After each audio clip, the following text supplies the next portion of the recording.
Alright, so I got these guys working great. They look good. And then I found the skidding problem. Naturally, we should have just thought of that in advance because now we have to undo what we've done to fix it. So, for those of you who are not familiar with the skidding problem, I sort of show you how it works here. Here is the rear truck from this guy. Oops. And I checked. Yeah, the wheels are engaged and everything. But going over, as I turn out, a couple things are happening. One, you can't have 3 points of contact that are rigid. If you do that, sometimes there'll be any slight grade or imperfection. One axle will lift up, and with these tiny low profile wheels, it will lift up and go like that. That's what'll happen. And that's because the wheels are like tied to each other. Now remember when we built Dozer and we built hangers for it, and we did his in 2 parts so that no matter what he'd have independent suspension. Well, these Kato, they don't have that. They got these hangers.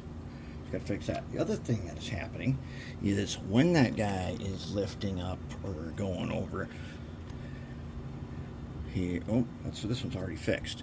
I filed the bottom of this so it would stop dragging over the tops of things, and I cannot figure out why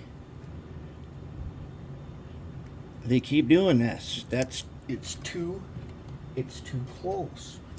It's way too close, but this keeps showing up. When I put my gauge on here, I can about right there, and that's about right in the middle. The gauge is touching that thing, and that should not be that way. Because what does it do? You go over something like over a switch with a frog. Maybe the frog is just a couple thousandths higher. All of a sudden, you've just lifted up a truck, and then you derail. Okay, so let's fix the skidding problem first. And I'll do that as a guy after I'll show you this. Okay, I already fixed one truck. So we got to take these guys out again. And it's a good thing we gooped everything. And you can super glue the silicone wire and then just peel it up. And that's why we did that. Because, remember I said I thought it'd be an upgrade? Well, it turns out it has to be an upgrade right now. Okay, what I want to do to fix this guy, let's go through my drill index. I'm going to pick a drill bit that is bigger than this hole. But be careful, there's a rivet in there. And if you get one that's too big, you can take the rivet out and then that's not going to be good. You don't want that. You want something like this guy. And I can just lay him on the table here. And I want to slowly drill that hole out with this bigger bit. And I don't want to take the rivet out. That's why I'm using an electric screwdriver. Drill's pretty easy.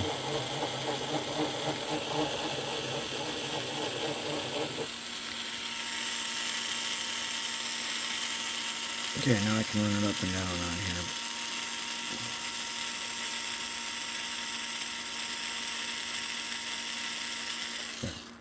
Okay, that ought to be just enough.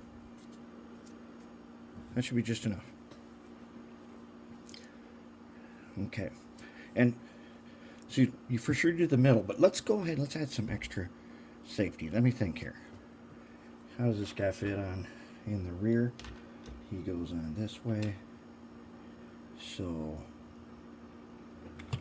we could possibly, although it may not be necessary.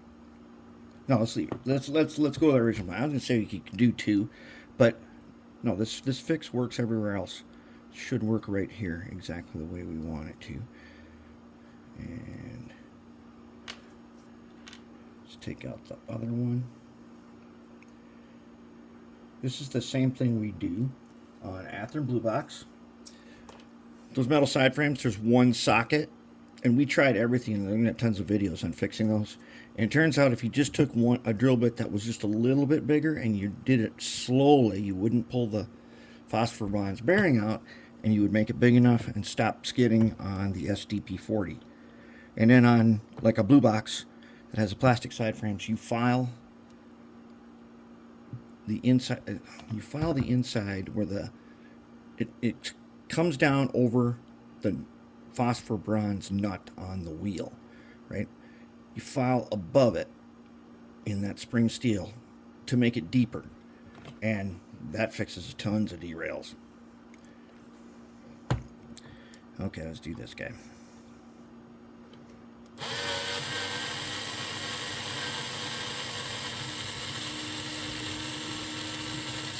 Okay.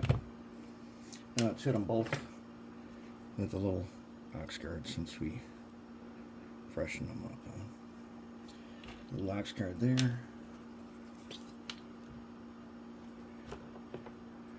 A little bit right there. Alright, now let's go ahead and put our guy back together.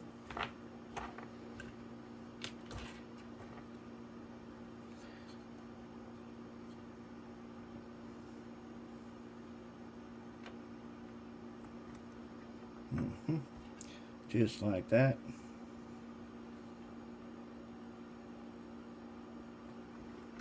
Just like that.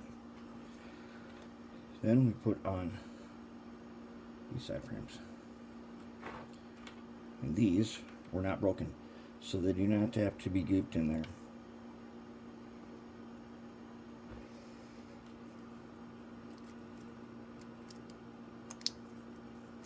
There we go. Now we should be good to go again. This middle one is going to have just a couple extra thousandths of play, of free play up and down in it, and it's going to, that ought to handle the derailments. And then we can put them back, and then we'll route our wires back again. I accidentally broke one off when I was doing it the first time. No problem. I just redid it. There it is. It's a good thing that we do things this way, because you never know what you're going to find on the test track. But there you have it. Now, I'll do the other one, and then we might get to run these a little bit.